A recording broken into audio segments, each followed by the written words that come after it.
સ્વસ્થ રહેવા માટે જમ્યા પછી ચાલવું જોઈએ એ વાત કેટલી સાચી છે? હવે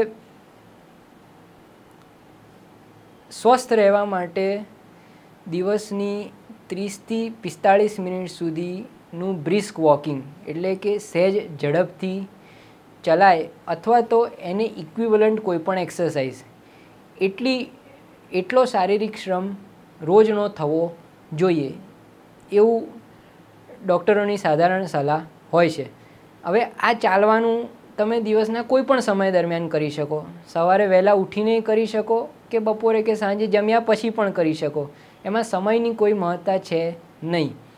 પણ અઠવાડિયાના ઓછામાં ઓછા 5થી 6 દિવસ 30થી 45 મિનિટ બ્રિસ્ક વોકિંગ એટલે કે પરસેવો થાય એટલી ઝડપથી ચાલવું એ સ્વાસ્થ્ય માટે હિતાવહ છે.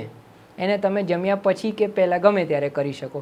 જો જમ્યા પછી કરવાના હો તો જમીને તરત ન કરતાં 15-20 મિનિટનો બ્રેક લઈને કરવું એ વધારે હિતાવહ છે, જેથી ખાધા પછી જે પાચનની ક્રિયાઓ હોય એ થોડી સેટલ થાય, જે રુધિરાભિસરણ તંત્ર જે જમ્યા પછીના તરતની મિનિટોમાં પાચન અંગો તરફ ડાયવર્ટેડ હોય એ તમારા બીજા અંગોને પૂરતા પ્રમાણમાં લોહી પૂરું પાડી શકે. એટલા માટે જમ્યા પછી તરત ન કરતાં 15-20 મિનિટની રાહ જોયા પછી ચાલવા જવું જોઈએ.